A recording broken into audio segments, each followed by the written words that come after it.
Bună ziua! Bine v-am regăsit! Astăzi vom prepara o ciulama cu pui și ciuperci.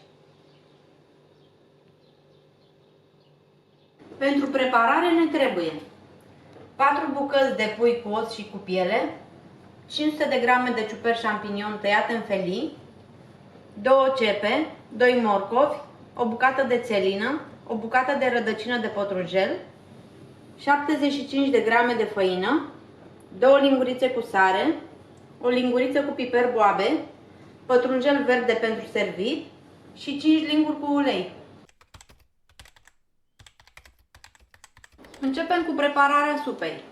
Într-o oală în care am pus 2 litri cu apă, adăugăm carne.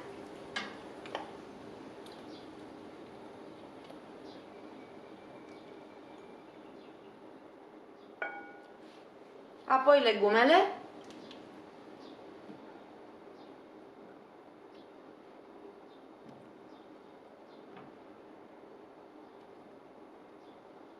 Boabele de piper și o linguriță cu sare. Lăsăm pe foc până ce carnea și legumele sunt fierte. Când apare spuma, o îndepărtăm.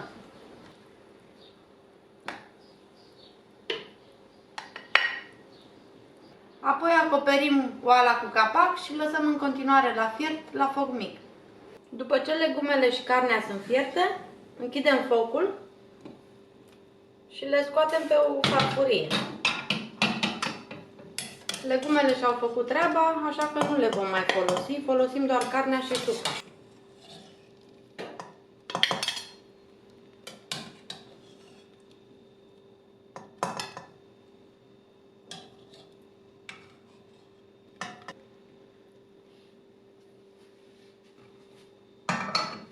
Strecurăm supa printr-o siță fină.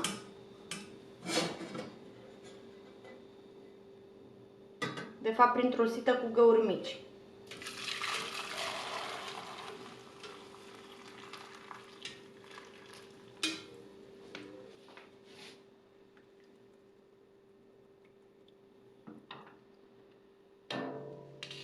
Din această supă vom folosi 1 litru și 200 de grame pentru a face ciulamaua. Începem prin a pune uleiul la încins. Peste uleiul încins adăugăm ciupercile, apoi sare. Amestecăm și lăsăm până ce ciupercile își pierd din volum și se înmoaie. Mai amestecăm din când în când.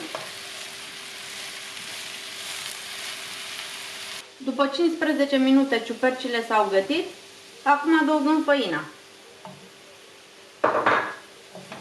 Amestecăm bine.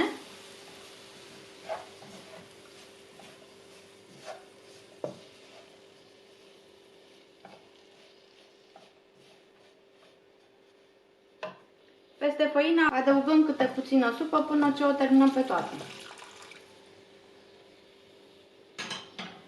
Amestecăm bine să nu se facă cocoloașe.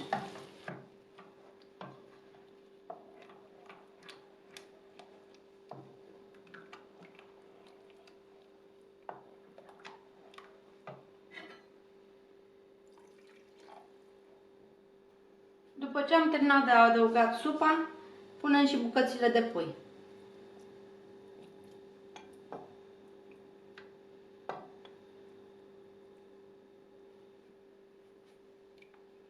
Amestecăm puțin și lăsăm totul să fiarbă pentru 5 minute, până ce sosul se va mai îngroșa puțin.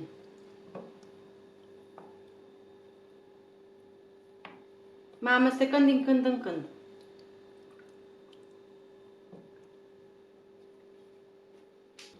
Am mai lăsat ciulamaua să fiarbă pentru 10 minute, pentru că 5 minute nu erau de ajuns pentru ca sosul să se îngroașă.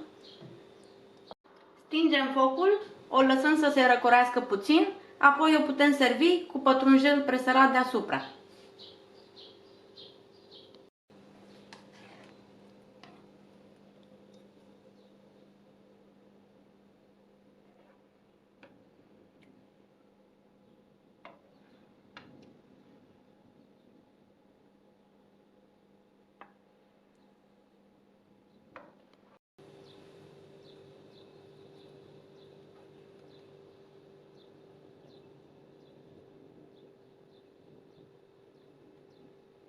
Pentru mai multe rețete gustoase și sfaturi culinare, vă aștept cu drag să reveniți pe canalul meu. Vă doresc o zi plină de savoare și bucurii culinare!